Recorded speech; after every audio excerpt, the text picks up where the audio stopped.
Welcome back. 4-H is a youth development program that's been around in North Dakota now since, holy cow, I didn't know this, 1902. Yes. That's a long time. So we thought it'd be great to have them showcase what exactly 4-H is about, some of the current and past members, and how it's had an impact on their lives. We've got three very, special guests with us today. So all three of you, thanks so much for being here.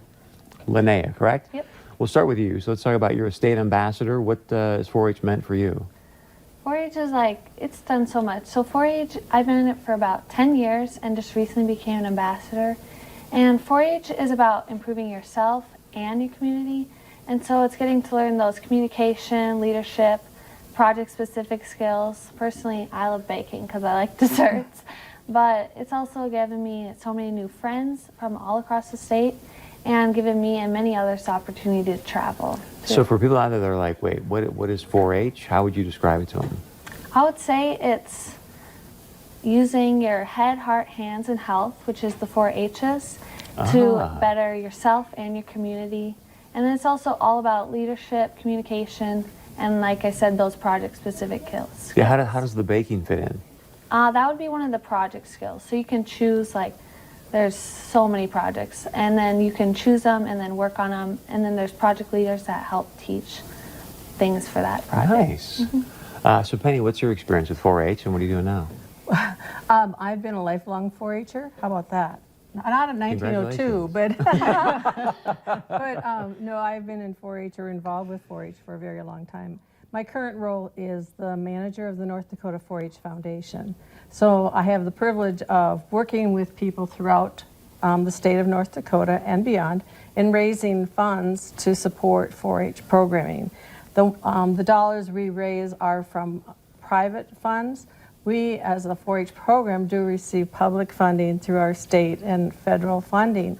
But there's always those enhancements and those opportunities we want for young people like Linnea to take part in. And so we want to make sure that we have funds available to support those initiatives as we move forward throughout the year. People out there listening are going, hey, maybe 4-H is for me. How do they get involved? What would that entail? When I get phone calls like that, the first thing I do is ask them which county they are coming from, because each county office has a 4-H program, and a presence from the NDSU extension is in each county. And I usually get a phone number for them to call, and so that they can call their county extension staff directly and find out about 4-H in their area. Nice. And Pam, for you, you're now at Microsoft, so talk about your experience with 4-H and how it's impacting what you're doing today. You know, I think for me the biggest thing is that continuous learning. It's one of those things that you start and you continually do, and that's one thing we do at work all the time is we're learning new things, we're learning more about our solutions, and at the end of the day we're helping partners. And so when I think about back and some of the things that 4-H has taught me, not only is it the learning, but you also have the time management, the ability to make a decision and have the confidence to stand behind it, because in your day-to-day job that's something that you're going to have to do no matter what role that you're in. And I think also having the passion and also the time to help others and make them successful and then be able to celebrate. I think that's the one thing, you know, with 4-H that we do, whether you're showing something at the fair, you're joining the team meetings like that, it's one of those things I think that's super critical, and it can motivate individuals as well. So the brand that I particularly see with 4-H is it's very ag-related. Is that an accurate assessment or not? We've grown so much beyond agriculture. Our roots are in, the reason it was started with the corn clubs and bread clubs, thinking about baking, teaching young people skills to share with their parents.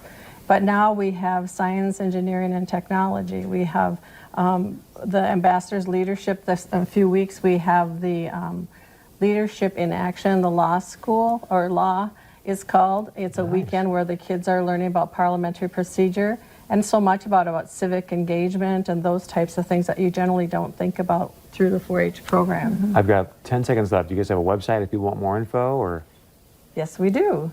And you're going to ask me to give you that right off the top of my head. And if you don't have it, does anyone have it? I'm assuming just Google 4-H. It's just Google 4-H, North Dakota 4-H, and you got just grab your phone and be like, hey, Google, send me to 4-H. Thanks for being here, you guys. We appreciate it.